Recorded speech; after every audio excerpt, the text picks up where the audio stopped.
नमस्कार विद्यार्थी मित्र हो. अप्लाइड फिजिक्स या विषयामध्ये मी प्राध्यापक प्रवीण शिंदे तुमचं पुन्हा एकदा स्वागत करतो. आज आपण unit number 2 radioactivity and ultrasonic वेव्समध्ये नेक्स्ट पॉईंट डिस्कस करणार आहोत, ज्याचं नाव आहे piezoelectric effect. So the title of today's lecture is piezoelectric effect. Piezoelectric effect.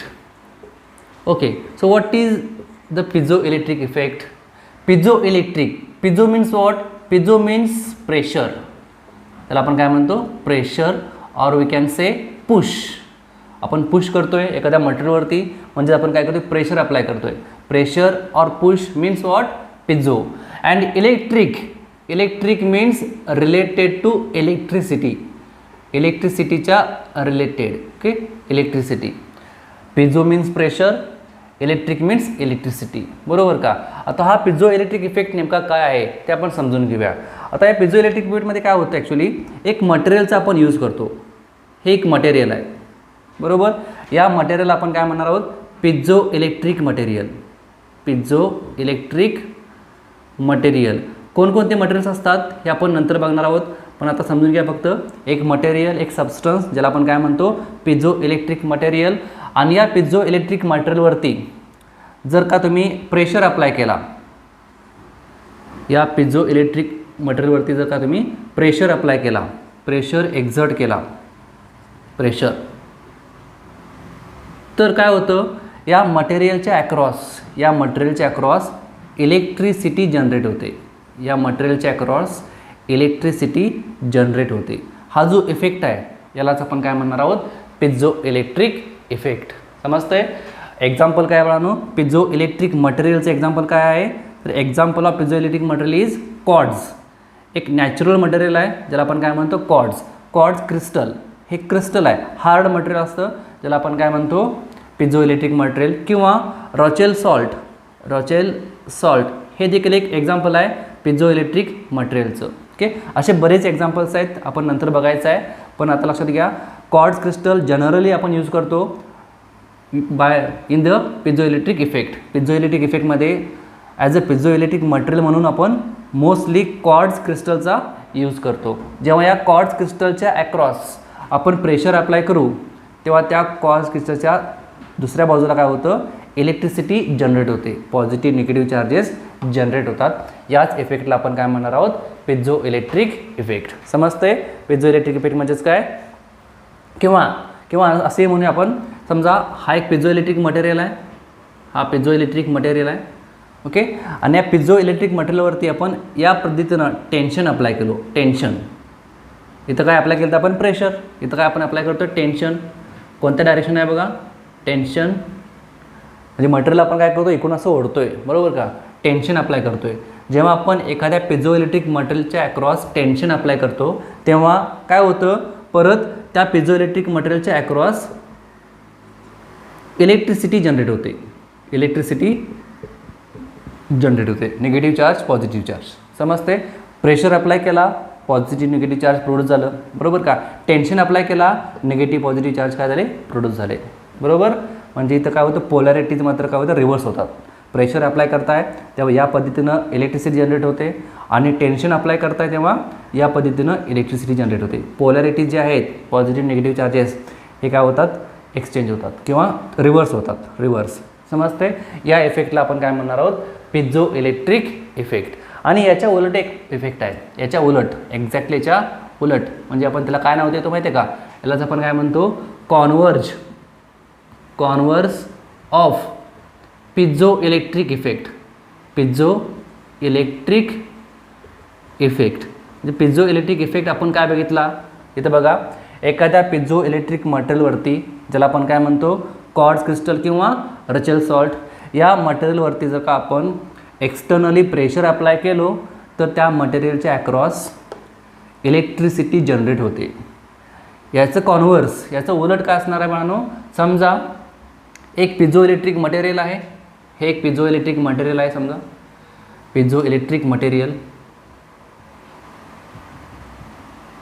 Piezoelectric material. Okay, आणि या पिझो इलेक्ट्रिक मटेरियलच्या across मटेरियलच्या ॲक्रॉस आपण काय करतोय, इलेक्ट्रिसिटी सप्लाय करतोय. इलेक्ट्रिसिटी सप्लाय करतोय, जनरेट होत नाही आहे, आपण अप्लाय करतोय. दोन म्हणजे या पिझोइलेक्ट्रिक मटेरियलच्या अक्रॉस आपण युजिंग ऑसिलेटर, इलेक्ट्रिक ऑसिलेटर आपण काय करतो, battery through electric field apply करतो. जेव्हा आपण या पिझोइलेक्ट्रिक मटेरियलच्या अक्रॉस इलेक्ट्रिसिटी अप्लाय करतो तेव्हा या पिझोइलेक्ट्रिक मटेरियलवरती एक फोर्स ॲक्ट होतो, फोर्स जनरेट होतो. त्याला आपण काय म्हणतो, mechanical stress. Mechanical stress produce होतो, मेकॅनिकल स्ट्रेस प्रोड्यूस होतो. आणि त्या मेकॅनिकल स्ट्रेसमुळे तो मटेरियल असा व्हायब्रेट व्हायला स्टार्ट होतो, त्या मटेरियलचं व्हायब्रेशन होतं. समजतंय, म्हणजे मेकॅनिकली मुवमेंट होतं. जेव्हा एखाद्या पिझोइलेक्ट्रिक मटेरियलच्या अक्रॉस आपण इलेक्ट्रिसिटी सप्लाय करतो तेव्हा तो पिझोइलेक्ट्रिक मटेरियल व्हायब्रेट व्हायला स्टार्ट होतो. याच इफेक्टला आपण काय म्हणतो, कॉन्व्हर्ज ऑफ पिझोइलेक्ट्रिक इफेक्ट. समजतंय, पिझोइलेक्ट्रिक इफेक्ट. पिझोइलेक्ट्रिक मटेरियलच्या ॲक्रॉस जर आपण प्रेशर अप्लाय केलो तर तिथे इलेक्ट्रिसिटी जनरेट होते, हा झाला पिझोइलेक्ट्रिक इफेक्ट. आणि याच्या उलट काय असणार आहे, पिझोइलेक्ट्रिक मटेरियलच्या अक्रॉस जर आपण इलेक्ट्रिसिटी सप्लाय केली तर तो पिझोइलेक्ट्रिक मटेरियल काय होतो, व्हायब्रेट व्हायला स्टार्ट होतो, vibration of the material started. Okay, आणि यालाच आपण काय म्हणतो, मेकॅनिकल स्ट्रेस. ओके, हा झाला पिझोइलेक्ट्रिक इफेक्ट. समजतंय. आता या पिझोइलेक्ट्रिक इफेक्टमध्ये जे आपण मटेरियलचा यूज करतो, ओके, त्याला आपण काय म्हणणार आहोत, पिझोइलेक्ट्रिक मटेरियल. ते कोणकोणते आहेत ते जरासं आपण बघूया. तर पिझोइलेक्ट्रिक मटेरियल कोणकोणते असतात बघा, यामध्ये दोन टाईप आहेत. एक म्हणजे नॅचरल पिझोइलेक्ट्रिक मटेरियल, जे नैसर्गिकरित्या आहेत. ओके, त्याला आपण काय म्हणतो, नॅचरल पिझोइलेक्ट्रिक मटेरियल. आणि दुसरा टाईप कुठला आहे, synthetic piezoelectric effect, synthetic piezoelectric material. Okay, synthetic means artificial, कृत्रिम, बरोबर का. मग कोणकोणते मटेरियल्स आहेत बघा, natural materials are quartz crystal is a natural material which is used in piezoelectric effect. आणि त्या मटेरियल आपण काय म्हणतो, पिझोइलेक्ट्रिक मटेरियल. रॉचेल सॉल्ट पण काय एक टाईप आहे पिझोइलेक्ट्रिक मटेरियलचाच. टोपाज, बोन, लीड, टिटॅनेट किंवा सिल्क हे काही मटेरियल्स आहेत ज्याला आपण काय म्हणणार आहोत, पिझोइलेक्ट्रिक मटेरियल्स, जे की नॅचरली आपल्याला अवेलेबल होतात. ओके, आणि सिंथेटिक मटेरियल्स कोणकोणते आहेत बघा, synthetic piezoelectric materials. First is gallium orthophosphate, GaPO4. Okay, हा त्याचा मॉलिक्युलर फॉर्म्युला आहे. ओके, गॅलियम आर्थोफॉस्फेट किंवा लँगासाइट किंवा barium titanate, lithium titanate, lithium नायोबेट.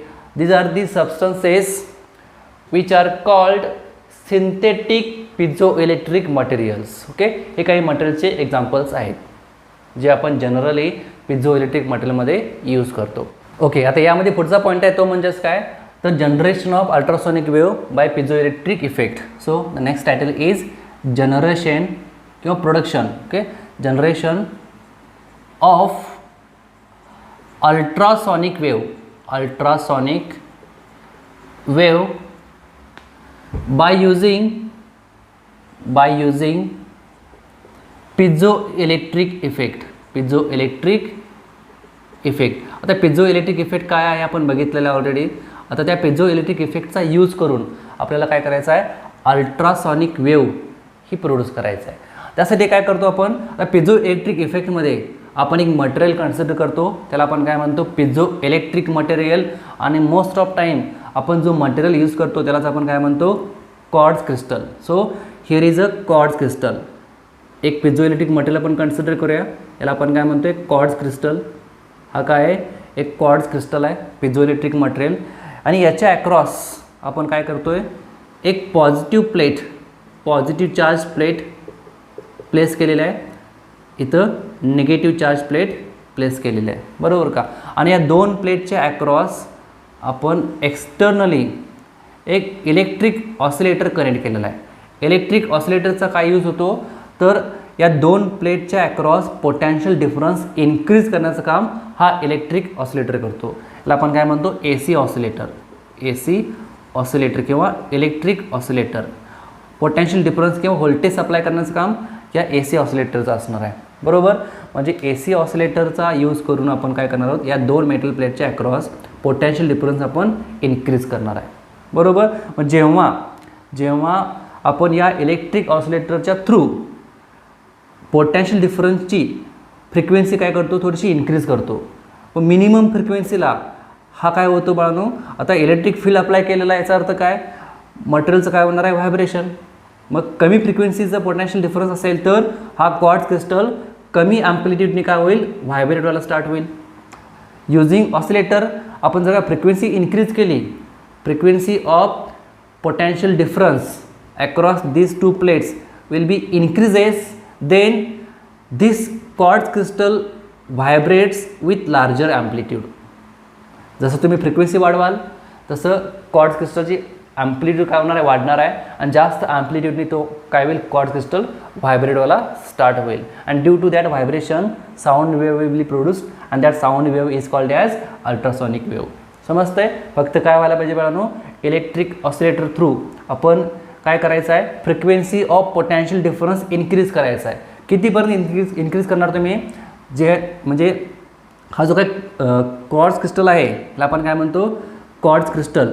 Okay, quartz crystal, या क्वार्ट्ज क्रिस्टलची काहीतरी एक फ्रिक्वेन्सी आहे. ओके, या क्वार्ट्ज क्रिस्टलची जी फ्रिक्वेन्सी आहे तितकीच फ्रिक्वेन्सी जर आपण या ऑसिलेटर थ्रू पोटॅन्शियल डिफरन्सच्या अक्रॉस जर आपण सप्लाय केली, ओके, म्हणजे frequency of potential difference is equal to frequency of quartz crystal.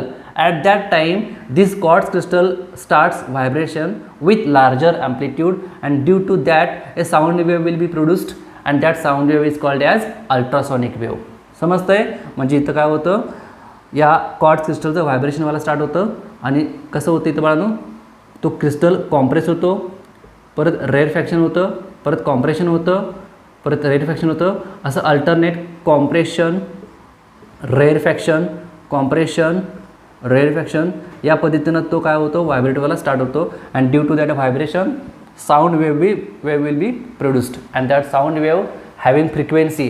आता या पिझो इलेक्ट्रिक इफेक्टचा यूज करून आपण हा जो एक्सपेरिमेंट केलेला आहे, या एक्सपेरिमेंट थ्रू आपल्याला जी काय अल्ट्रासॉनिक वेव्ह मिळते, त्याची फ्रिक्वेन्सी किती असणार आहे, तर त्याची फ्रिक्वेन्सीची रेंज असणार आहे 500 मेगाहर्ट्झ.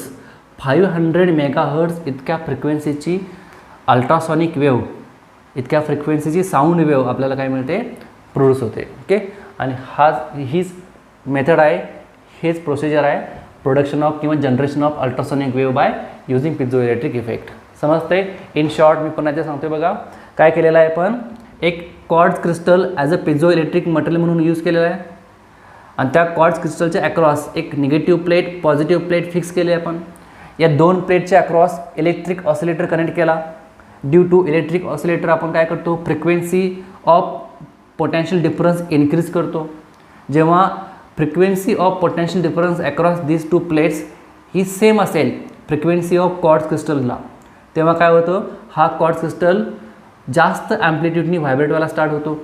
आणि जेव्हा या क्वार्ट्ज क्रिस्टलचं मॅक्झिमम ॲम्प्लिट्यूडनी व्हायब्रेशन होतं तेव्हा तिथं अल्ट्रासॉनिक वेव्ह प्रोड्यूस होते, ज्याची फ्रिक्वेन्सी किती असते, nearly equal to 500 megahertz. Okay, this is the procedure of generation of ultrasonic wave by using piezoelectric effect. Next part आहे advantages, disadvantages and applications of ultrasonic waves. Ultrasonic वेव्हचे काय advantages आहेत, काही disadvantages पण आहेत आणि काही applications आहेत, ते आपण वन बाय वन बघायचं आहे. So first of all, what are the advantages of ultrasonic wave. Okay, म्हणजे युजिंग पिझो इलेक्ट्रिक इफेक्ट आपण जे अल्ट्रासॉनिक वेव्ह प्रोड्यूस करणार आहोत.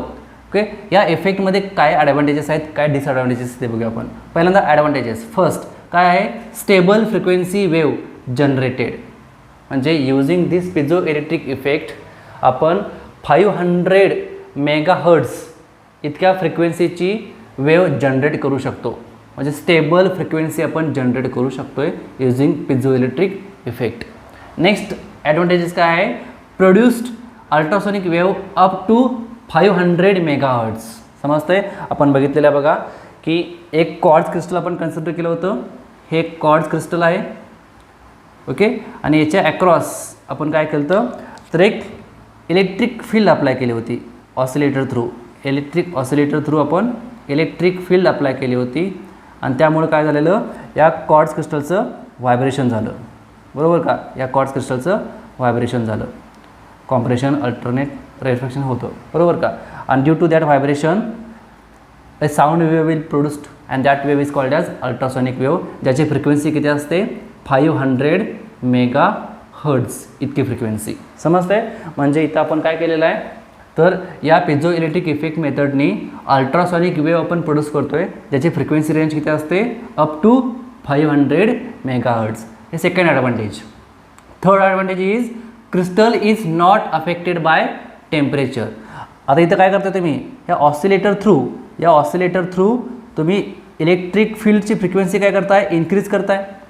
मग इलेक्ट्रिक फील्डची फ्रिक्वेन्सी जर वाढली तर इथं काय होणार आहे, व्हायब्रेशन जास्त होणार आहे. Due to that vibration temperature इथं काय होणार आहे बाळांनो, इन्क्रीज होणार आहे. आणि त्या टेम्परेचरचा इफेक्ट या क्वार्ट्ज क्रिस्टलवरती होत नाही. म्हणजे क्वार्ट्ज क्रिस्टल बेसिकली काय असते, खूप हार्ड मटेरियल आहे ज्याच्यावरती टेम्परेचरचा किंवा कुठल्याही मॉइश्चरचा इफेक्ट होत नाही आहे. म्हणजे crystal is not affected by a temperature or moisture. समजतंय. हे झाले काही ॲडव्हान्टेजेस. आता डिसॲडव्हान्टेजेस काय बघा. तर यामध्ये पहिलं काय डिसॲडव्हान्टेजेस आहे, तर piezo electric crystal is expensive. म्हणजे हा जो काय क्वार्ट्ज क्रिस्टल असेल, क्वार्ट्ज क्रिस्टल म्हणा किंवा रॉचल सॉल्ट म्हणा, ओके, तर हे जे क्रिस्टल्स आहेत ते खूपच महागडे असतात. ओके, खूप एक्सपेन्सिव्ह असतात. त्यामुळं हे त्याचं डिसॲडव्हान्टेजेस आहे. नेक्स्ट काय आहे, cutting and shaping of piezoelectric material is very complicated. हा जो पिझो इलेक्ट्रिक मटेरियल असणार आहे ज्याचा शेप कसा पण असतो, ओके, कोणताही आर्बिट्ररी शेप, बरोबर. पण आपल्याला पिझो इलेक्ट्रिक इफेक्टमध्ये हा जर का आपल्याला मटेरियल यूज करायचं आहे तर याला आपल्याला काय करावं लागेल, एक फिक्स शेप द्यावा लागेल, एक डेफिनेट शेप द्यावा लागेल. पण हे डेफिनेट शेप देण्यासाठी किंवा हा पिझो इलेक्ट्रिक मटेरियल कट करण्यासाठी आपल्याला थोडंसं अवघड जातं. कारण हा मटेरियल ॲक्च्युली काय आहे, खूप हार्ड आहे. आणि खूप हार्ड मटेरियल असल्यामुळं त्याला कटिंग करणं किंवा शेपिंग देणं, ओके, हे खूपच काय असणार आहे, कॉम्प्लिकेटेड असतं. हे त्याचा डिसॲडव्हान्टेजेस आहे. ओके, नेक्स्ट ॲप्लिकेशन्स काय काय आहेत बघूया आपण. अल्ट्रासॉनिक वेवचे ॲप्लिकेशन्स. तर त्यामध्ये पहिलं ॲप्लिकेशन काय आहे, using ultrasonic wave we measure, we determine the depth of sea or lake किंवा एक्सेट्रा. ओके, म्हणजे समुद्राची खोली किती आहे किंवा धरणाची खोली, नदीची खोली किती आहे हे आपण मोजू शकतो युझिंग अल्ट्रासॉनिक वेव. डेप्थ म्हणजेच काय, खोली. नेक्स्ट काय बघा application, second application, detection of aircraft, submarine etcetera. हवेमध्ये विमान म्हणजे आपल्या विमानापासून किती अंतरावरती आहे किंवा पाण्यामध्ये सबमरीन जे असते पाणबुडी ते कुठे आहे, म्हणजे दुसऱ्या देशातली पाणबुडी जर का आपल्या समोर असेल तर ते डिटेक्ट करण्याचं काम कोण करतं, ultrasonic wave. Using ultrasonic wave we detect aircraft किंवा सबमरीन. नेक्स्ट काय बघा, for sound signalling. Okay, sound signalling through purpose आपण अल्ट्रासॉनिक वेवचा यूज करतो, साऊंड सिग्नलिंग. नेक्स्ट काय आहे, in bloodless brain surgery. Okay, म्हणजे आपल्या मेंदूचं जे ऑपरेशन करतो आपण ते आता अल्ट्रासॉनिक वेवचा यूज जर केला तर ब्लडलेस, रक्त न येता देखील आपण काय करतो, ती सर्जरी करू शकतो. म्हणजे या ब्लडलेस ब्रेन सर्जरीमध्ये आपण बऱ्यापैकी अल्ट्रासॉनिक वेवचा यूज करतो. नेक्स्ट काय आहे, to drill holes in hard material. कोणताही हार्ड मटेरियल असू दे, त्या हार्ड मटेरियलमध्ये आपल्याला जर का ड्रिलिंग करायचं आहे, होल पाडायचं असेल ना, तर आपण युझिंग अल्ट्रासॉनिक वेव होल पाडू शकतो. कारण अल्ट्रासॉनिक वेवची फ्रिक्वेन्सी काय असते, खूप जास्त असते. त्यामुळे त्याची एनर्जी पण काय असणार आहे, जास्त. त्यामुळे किती हार्ड मटेरियल जरी असलं तर त्याच्यामधून आपण ड्रिलिंग करू शकतो, होल क्रिएट करू शकतो. ओके, नेक्स्ट ॲप्लिकेशन आहे ते म्हणजेच काय, फॉर सोल्डरिंग अँड वेल्डिंग. दोन मेटल्स एकमेकाला कनेक्ट करायचे आहेत, जॉईंट करायचे आहेत, त्याला आपण काय म्हणतो, सोल्डरिंग किंवा वेल्डिंग, बरोबर का. मग या सोल्डरिंग किंवा वेल्डिंग पर्पजमध्ये पण आपण अल्ट्रासॉनिक वेवचा यूज करतो. आणि लास्ट यूज काय आहे तो म्हणजेच for cleaning the cloth or machinery parts. कोणतेही फाईन मशिनरी पार्ट्स असतील किंवा क्लॉथ्स असतील तर ते आपल्याला क्लीन करायचं आहे. युझिंग अल्ट्रासॉनिक वेव आपण ते क्लॉथ्स किंवा मशिनरी पार्ट्स आपण क्लीन करू शकतो. हे काही बेसिक ॲप्लिकेशन्स आहेत अल्ट्रासॉनिक वेवच्या. ओके, इथं आपण थांबायचं आहे. याच्या पुढचा पार्ट आपण नेक्स्ट लेक्चरला बघूया. थँक्यू.